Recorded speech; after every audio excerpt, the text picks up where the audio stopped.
सबसे पहली बात महाराज जी ने एक विशेष बताई। हमारे वृंदावन में जब ठाकुर जी व्रज छोड़ करके मथुरा प्रस्थान कर गए, तब कृष्ण विरह में जितनी भी विरहिणी गोपियां थीं, वो तमाल वृक्ष को देख करके उसका आलिंगन कर लेती थी, क्योंकि तमाल वृक्ष का जो वर्ण है वो ठाकुर जी जैसा ही है। आज भी 84 कोस यात्रा अगर आप करेंगे, पैदल वाली, गाड़ी वाली नहीं, अगर पैदल 84 कोस यात्रा करेंगे तो 1 महीने का समय लगेगा। और उस यात्रा में नियम होता है कि जितने भी तमाल वृक्ष पड़ते हैं रास्ते में, हर यात्री उनको ऐसे हृदय से लगाते हैं और ऐसे हृदय से लगा के फिर चलते हैं। उनका भाव होता है कि कृष्ण ही खड़े हैं और ब्रज यात्रा कर रहे सब यात्रियों की सुध लेने के लिए खड़े हैं। हमारे ब्रज की यात्रा कर रहे हो, तुम्हें कोई दिक्कत तो नहीं है? तो यात्रीजन उनको अंक में भर के बताते हैं कि नहीं लाला, हम बहुत प्रसन्न हैं। तो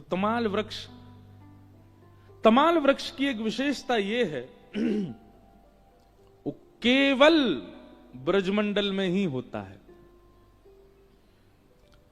और ब्रजमंडल के अलावा यदि तमाल वृक्ष पूरे भारत में कहीं है तो वो आपके बुंदेलखंड में है और कहीं नहीं। और ये परीक्षण हुआ था, महाराज जी बता रहे थे, तमाल वृक्ष का स्वरूप है कि वो सूख जाएगा या फिर जीर्ण शीर्ण हो जाएगा अगर ब्रज से बाहर उसको कहीं प्रकट करने का भाव किया जाए। तो तमाल वृक्ष ब्रज से बाहर रह नहीं पाता। तो परीक्षण करने के लिए कि भाई बुंदेलखंड से इतने वैष्णव प्रकट हुए, इतने रसिक जनों ने बुंदेलखंड में जन्म लेकर के वृंदावन रस को गाया, इतने रसिकों की पद रज बुंदेलखंड को प्राप्त हुई है। और ठाकुर जी ने भी, जिन्होंने भी ब्रज से पलायन किया, ब्रज के बाद या तो राजस्थान को चुना है या फिर बुंदेलखंड को चुना है। ठाकुर ने भी, श्री हमारे जुगल किशोर जी कहां आए? बुंदेलखंड पधारे।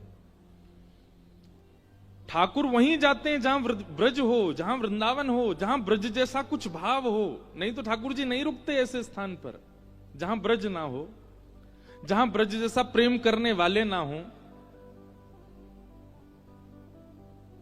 तो महाराज जी ने बताया कि तमाल वृक्ष हमारे ब्रज के अलावा यदि कहीं देखने को प्राप्त होते हैं, और प्रथम तमाल वृक्ष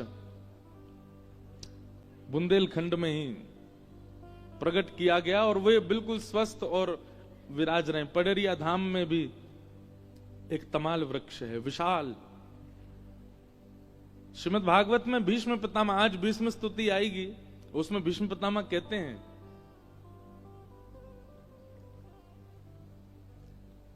त्रिभुवन कमनम तमालवर्णम रविकर गौरवराम्बरम दधाने वपुरलककुलावृताननाब्जं विजय सखे रतिरस्तु मेन बद्या। तमाल वृक्ष ब्रज की कुछ पहचाने हैं, उनमें से एक विशेष तमाल है। वो तमाल आपके बुंदेलखंड में भी, मध्य प्रदेश में भी, बुंदेलखंड में। दूसरी ब्रज की पहचान है कदम्ब वृक्ष। सब जगह होते हैं,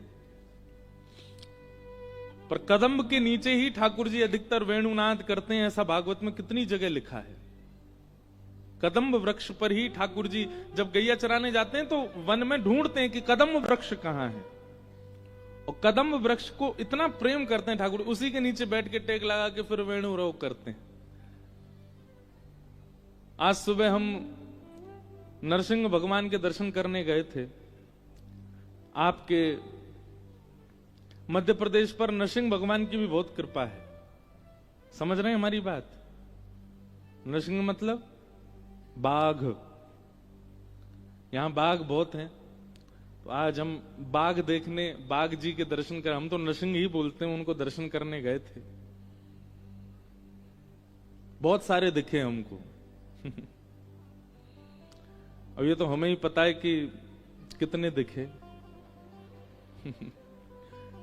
हंसो नहीं, सच में दिखे थे। तो जब हम वन दर्शन करने गए आज, तो इतने तमाल वृक्ष वहां मिले। ठाकुर जी को कदम्ब वृक्ष मिले, वो ठाकुर जी को बहुत प्रिय है। वहां ठाकुर जी वेणुराव करते हैं। हमारे ब्रज भूमि में भी कदम्ब वृक्ष के नीचे बैठे हैं, वहीं वेणुराव करते हैं। तो पहली बात तो ये प्रस्थापित हुई कि ब्रज के अलावा यदि कदम्ब तमाल वृक्ष कहीं सुरक्षित हैं तो वो बुंदेलखंड में है, और उसमें भी पडरिया धाम में है। तो ये ब्रज ही है, इस बात का द्योतक है। यहां के छत्रसाल राजा कहते हैं, जब तक छत्रसाल जी, उनकी वीरता का तो सब लोग गुणगान गाते ही हैं कि जब तक वे थे तब तक मुगल आक्रमण नहीं कर पाए। वे छत्रसाल राजा भी ब्रजमंडल के अनन्य उपासक थे।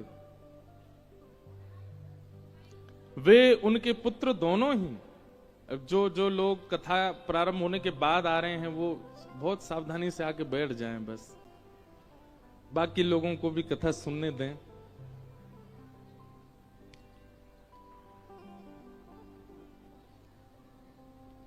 हमारे हरिदास परंपरा में श्री भगवत रसिक देव जी, उनका तो जन्म स्थान यहां सागर के पास ही है।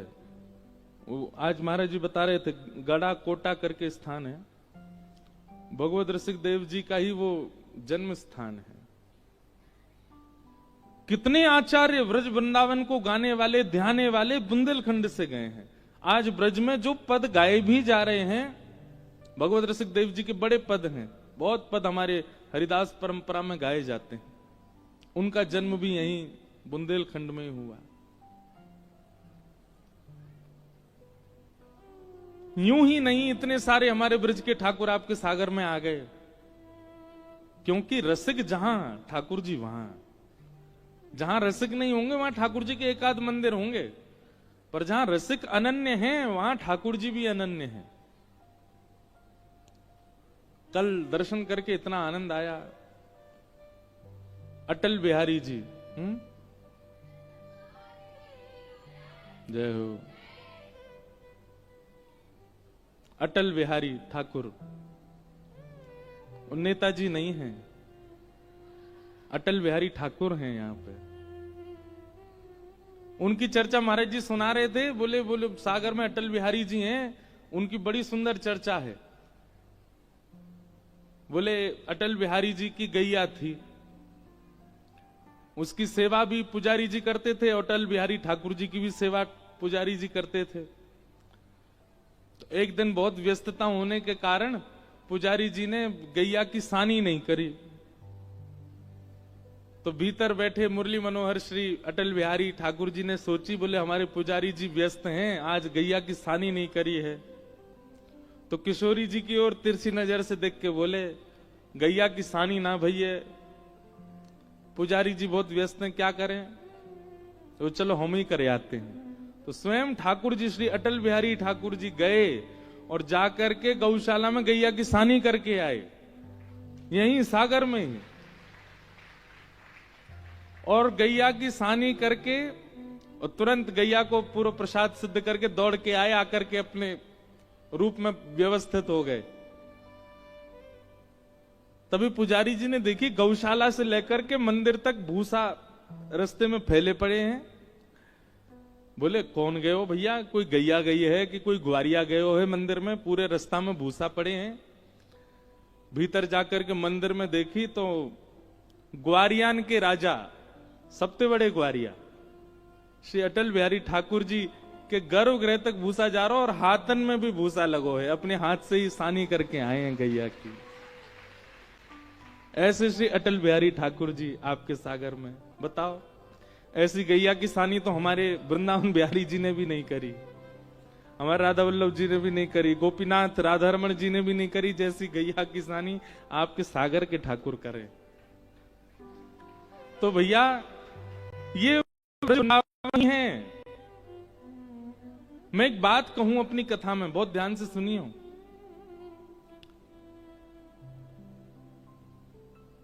वृंदावन के लिए कहा गया जहां यमुना जी, जहां गिरिराज जी, जहां तुलसी वन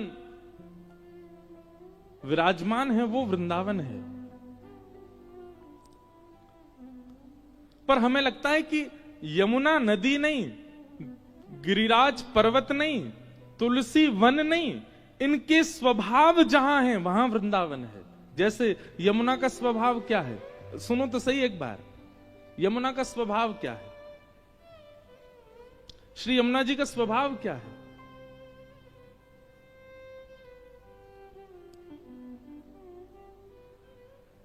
निर्मलता यमुना जी का स्वभाव है। निर्मलता का मतलब एक सामान्य भाषा में कह दूं तो भोलापन, सीधापन, सरलता, सहजता। गंगा जी में कभी कभी उग्रता का दर्शन हो जाता है, पर यमुना जी कभी उग्र नहीं होती हमारी। यमुना जी हमेशा सरल रहती हैं, यमुना जी हमेशा सहज रहती हैं। तो सरलता, सहजता, निर्मलता, इन गुणों का अति जिन मानवों में होगा, और ऐसे अति सरलता, सहजता और निर्मलता गुण वाले मानव जहां बहुत संख्या में रहते होंगे, यही समझना चाहिए कि वहां यमुना जी हैं, उन वैष्णवों के रूप में। ऐसी यमुना विराज। और सागर के लोग, बुंदेलखंड के लोग, एक बात तो है, भोले बहुत हैं, सीधे हैं, बहुत सरल हैं। तो आपके चित्त की जो सरलता है ना, आपके चित्त का जो भोलापन है, वही यमुना जी, और यमुना तट पर ठाकुर जी रहते हैं। तो आप सबका सरल स्वभाव ठाकुर जी को यहां लेके आया, वो यमुना जी। दूसरी बात, ठाकुर जी कहां विराजते हैं? जहां गिरिराज पर्वत है। श्री गिरिराज जी का स्वरूप, स्वभाव क्या है? भागवत के वेणु गीत में लिखा है,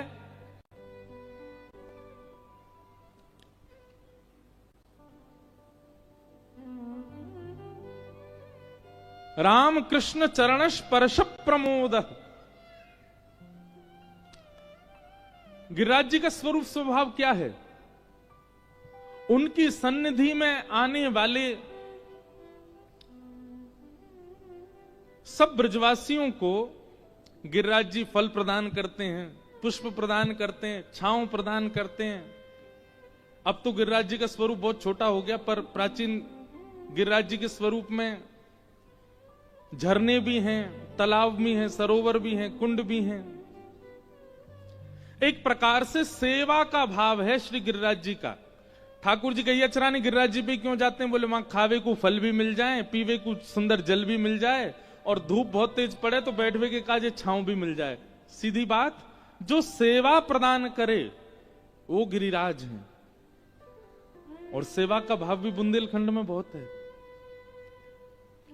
आज हम बड़े बड़े शहरों में जाते हैं, बड़े बड़े शहरों में अगर बिन बताए कोई महापुरुष घर आ जाए तो हो सकता है बड़े शहर के लोग उसकी सेवा ना भी करें। महाराज जी पहले बताना चाहिए था ना, आप आ रहे हो, 1 महीना पहले से इन्फॉर्म करते तो आपकी सेवा करते। पर बुंदेलखंड में आज भी ऐसे गांव हैं, आज भी ऐसे लोग विराज, उनके यहां बिन बताए पहुंच जाओ तो भी जैसी होगी वैसी सेवा आपकी कर देंगे। तो ये सेवा का भाव जो चित्त में है, यही गिरिराज जी है।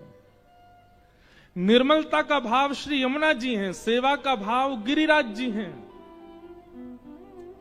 और जहां श्री यमुना जी हैं, जहां श्री गोवर्धन नाथ हैं, जहां श्री गिरिराज जी हैं, तत्र नो रमते मनः, वहां ठाकुर जी विराजते ही विराजते हैं। वहां ठाकुर जी का निवास निश्चित है, ठाकुर जी विराजते हैं। तो धन्य हैं आप बुंदेलखंड के लोग कि आपके पास में स्वभाव रूपी वृंदावन, सहजता रूपी गोवर्धन, सेवा रूपी गोवर्धन है, इसीलिए ठाकुर जी आए हुए हैं।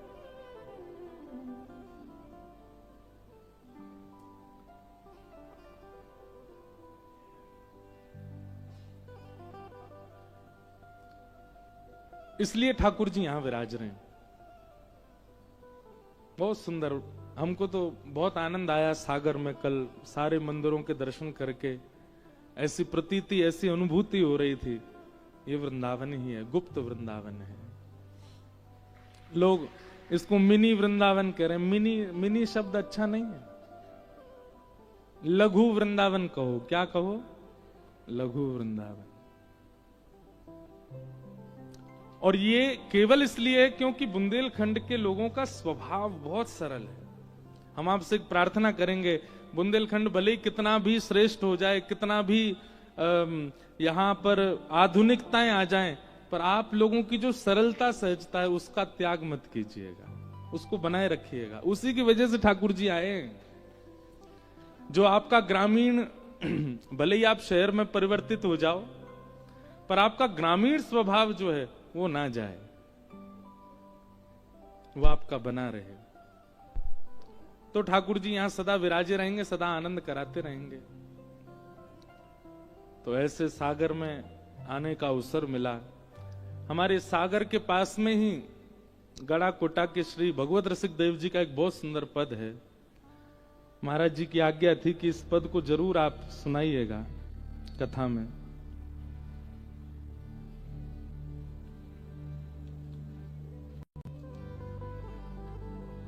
क्या गा रहे हैं? यहीं सागर के समीप के ही हमारे भगवत रसिक देव जी, ये चित्र भी आ रहा है, अभी बड़ी स्क्रीन पे आ रहा होगा। हमारी किशोरी जी का कितना सुंदर भाव गा रहे हैं। जाके बल सो मैं सब सो तोरी, जाके बल सो मैं सब सो लोक वेद कुल काणी, लोक वेद कुल काणी, लोक वेद कुल काणी, लोक वेद मेरी महारानी राधा रानी, मेरी महारानी राधा, मेरी महारानी श्री राधा रानी, मेरी महारानी श्री राधा रानी। प्राण जीवन धन लाल बिहारी, प्राण जीवन धन लाल बिहारी, प्राण जीवन धन लाल बिहारी, प्राण जीवन लाल बिहारी, कोवारी नित पानी, वारी पियत नित पानी। क्या कह रहे हैं भगवत रसिक देव जी? प्राण जीवन धन लाल बिहारी को वारत पियत नित पानी। जल को ठाकुर जी पर वारते हैं और फिर ठाकुर जी की जल से नजर उतार के वो नजर वाला जल पीते हैं श्री भगवत रसिक देव जी। हमारे स्वामी श्री हरदास जी का एक चरित्र आता है बहुत सुंदर।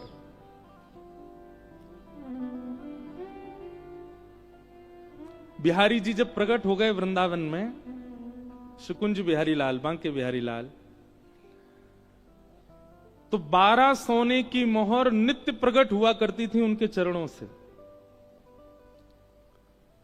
स्वामी श्री हरदास जी ने जब ये देखा कि ठाकुर जी के चरणों से नित्य 12 सोने की मोहर प्रकट होती हैं, तो कहीं कभी भविष्य में चल के किसी साधक का मन बिगड़ ना जाए, उसके लिए उन्होंने नियम बना दिया कि जितना धन बिहारी जी के चरणों से प्रकट होगा सब बिहारी जी की सेवा में ही लगेगा। कोई अगर अपने प्रयोग में अपने भाव में उसका प्रयोग करेगा, उसका नाश हो जाएगा। तो नित्य स्वामी श्री हरदास जी महाराज 12 सोने की मोहरों से 56 भोग बनाते थे। थोड़ी सावधानी से सुनिएगा, ये रसिकों की बात है, सब जगह प्रकट होती नहीं, क्योंकि सागर वृंदावन है इसलिए बोल रहे हैं हम।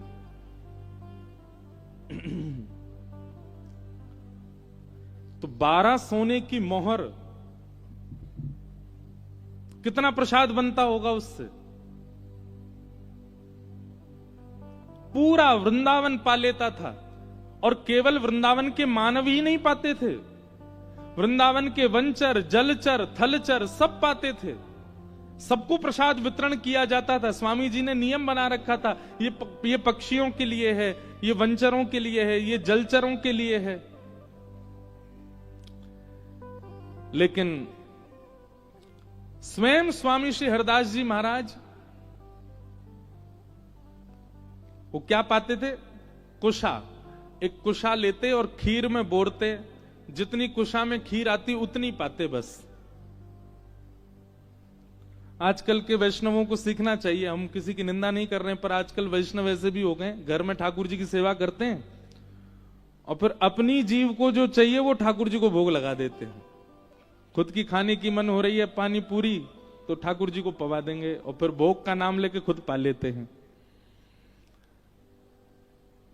कई घरों में तो खुद का मन करता है कि हम बर्गर खाएं, तो घर होममेड बर्गर बनाते हैं ठाकुर जी के लिए, ठाकुर जी को भोग बना के पवा देते हैं।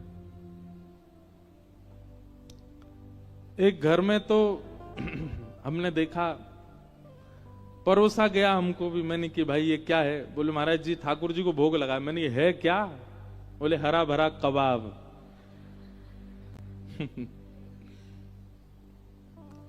मैं ठाकुर जी नाक बंद करके मुंह सकोड़ के भाग जाते होंगे। भाई देखो, एक बात याद रखिएगा, भगवत सेवा में कितनी सावधानी रखनी पड़ती है। जिन व्यंजनों का नाम भी उचित नहीं है वो भी ठाकुर जी की सेवा में नहीं जाते। जिन व्यंजनों का स्वरूप सुंदर नहीं वो भी कहीं कहीं ठाकुर जी की सेवा में नहीं जाते। अब जैसे कई मंदिरों में बैगन का भरता का भोग लगता है, पर बैगन का भरता उसको जब छिलका उतार के मीट दिया जाता है उसका स्वरूप इतना सुंदर नहीं होता। कई मंदिरों में उसका भोग नहीं लगता।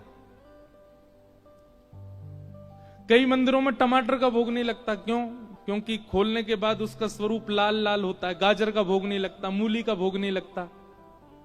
प्याज लहसुन ही बदनाम है, पर बहुत सारे सब्जियां हैं जिनका भोग नहीं लगता ठाकुर जी को। क्यों? क्योंकि भावना ऐसी, लाला छोटो सो है, और छोटो सो लाला जब ऐसी विचित्र सब्जी देखेगा सो डर जाएगा। ठाकुर जी वही पाते हैं जिसका स्वरूप भी सुंदर हो। तो स्वामी श्री हरदास जी महाराज 56 भोग बनाते, लेकिन स्वयं की पाने की बारी आती तो केवल कुशा लेते और खीर में बोरते, और जितनी खीर आती कुशा में उतना पाते। एक सीख में जितनी खीर आती है। उनके इस त्याग से एक दिन हमारे वृंदावन बिहारी लाल स्वामी श्री हरदास जी से बोले, स्वामी जी हमको बहुत पीड़ा होती है, आप हमको तो 56 भोग पवाते हो, खुद ये इतनी सी सीख में खीर बोर के पाते हो, और कभी कभी भिक्षा लेते थे तो भिक्षा में क्या पाते थे? ब्रजवासियों के घर से चने आते थे भुने हुए, वो चने पाते थे। स्वामी श्री हरदास जी, ठाकुर जी बोले हमारी इच्छा है, आप हमारे द्वारा हमारे अधरामृत का भोग पाया कीजिए। तो स्वामी श्री हरदास जी बोले, जय जय, आपको भोग पावे की इच्छा मोए बहुत होवे, लेकिन मैं अपनी जीव पे भरोसा ना करूं। कहीं आज जीव ने कभी पाते पाते भोग ना देख करके वस्तु पर दृष्टि डाल ली, और वस्तु का भाव कहीं जीव पर आ गया तो मोए बहुत पीड़ा होगी। मतलब कहीं भोग पाते पाते ऐसी स्थिति आ गई, अरे ये आलू की सब्जी बहुत बढ़िया बनी है, तो आलू की सब्जी ये पदार्थ है, फिर वो भोग नहीं है। कितनी सावधानी। मंदिर के प्रसाद के प्रति आपको व्यंजन का भाव रखना ही नहीं है, वो व्यंजन नहीं है। एक एक सामग्री को यही मान के पाना चाहिए, ठाकुर जी के अधरामृत है, वो व्यंजन नहीं है। इसलिए हमारे ब्रज में अगर कभी प्रसाद गिर भी जाए तो विचार नहीं करते, तुरंत उठा के पा लेते हैं। वो धरती पे गिरा, मिट्टी में गिरा, उसके प्रति कोई भावना ऐसी नहीं रखते। तो स्वामी जी बोले आपको भोग तो बहुत सुंदर बने, पर मोए अपनी जीभ पे भरोसा ना है। कहीं यहाँ जीव को स्वाद आ गयो व्यंजन को तो मुंह को बड़ी पीड़ा होएगी, या हमारे में नहीं कहीं पाऊं। ठाकुर जी बोले हमें नहीं पता, आप हमारा भोग पाया करो, हमारा प्रसाद पाया करो। तो स्वामी श्री हरदास जी ने क्या किया, प्रिया प्रियतम दोनों को प्रसन्न करने के लिए, हमारे बिहारी जी को प्रसन्न करने के लिए एक ब्रजवासी के घर से आटे की भिक्षा मंगाई, आटा, और आटे की भिक्षा मंगा के उसमें यमुना जल डाल के आटा गूंद करके, और आटा गूंद करके 2 मुट्ठी में आटे की लोनी, जो बिना रोटी बने पहले जो गोल गोल आटा है, उसको ऐसे लेकर के ठाकुर जी पे 7 बार बारा, और ठाकुर जी के ऊपर 7 बार बार के ठाकुर जी की सबरी नजर उतार के वो आटा भून करके उसको पा लिया। बोला हाँ अब पाऊंगा, ये ऐसे अन्न पालूंगा। बिहारी जी सर पे हाथ धर के बैठ गए, बोले जय हो स्वामी जी, ये क्या बोले आपने कही थी अन्न पाओ, अब मैं अन्न पा रहा हूं, अब मुझको यही पान दो। अब इतना त्याग में जीवन जीने वाले स्वामी जी उनसे प्रसन्न नहीं होंगे बिहारी जी? रसोई में 56 भोग बनता है, पर वो किसके लिए बनता है? ठाकुर जी के लिए बनता है, ब्रजवासियों के लिए बनता है, वंचरों के लिए बनता है। वही बात हमारे गढ़ा कोटा के श्री भगवत रसिक देव जी यहां क्या कह रहे हैं, प्राण जीवन धन लाल बिहारी, प्राण जीवन धन लाल बिहारी, वारी पियत है पानी, वारी पियत है पानी, भगवद रसिक सहायक सब दिन, भगवद रसिक सहायक सर्वोपरि सुखदानी, सर्वोपरि सुखदानी, मेरी महारानी राधा रानी, मेरी महारानी राधा रानी, मेरी महारानी श्री राधा रानी, मेरी श्री राधा, जाके बल सो सब सो तोरी, जाके बल सो सब सो तोरी, लोक वेद कुल कानी, लोक वेद कुल कानी, महारानी श्री राधा रानी, मेरी महारानी श्री राधा रानी। तो भैया धन्य हैं और प्रणम्य हैं आप बुंदेलखंड के लोग, क्योंकि इसी बुंदेलखंड ने ही हमारे ब्रजरस को उजागर किया खूब। यहाँ के रसिक जन नहीं आए होते वृंदावन तो ऐसे सुंदर सुंदर भाव कहां से मिलते हमारे ब्रजवासियों को, हम भगवत प्रेमियों को। तो ऐसे बुंदेलखंड में ठाकुर जी का विराजमान होना निश्चित है, क्योंकि यहां पर रसिकों की अनेक संख्या है। तो कल दर्शन करके खूब सुख मिला। आइए अब आज के कथा प्रसंग में प्रवेश करें। किन्हीं का अभी भाव आया था कि महाराज जी गिरधर लाल जी के हमको दर्शन करा दो, आप आ गए हैं। हर जगह आपका नियम होता है सुबह लाल जी के दर्शन का, आपसे भी मिलने का। हम ये सोच रहे हैं कि हम जहां रुके वहां इतनी संख्या समाएगी कैसे, इसलिए हम नहीं मिल रहे सबसे। लेकिन कोई योजना बनाएंगे। ठाकुर जी परसों तो आएंगे, कथा में ही आएंगे। 56 भोग होगा ना ठाकुर जी का, तो यहीं से दर्शन हो जाएगा सब लोगों को। पर फिर भी और समीपता से दर्शन की योजना अभी आज बैठ के बनाते हैं, कुछ बन पाएगी तो फिर लाल जी के दर्शन आप सबको कराने का हम कुछ भाव रखेंगे।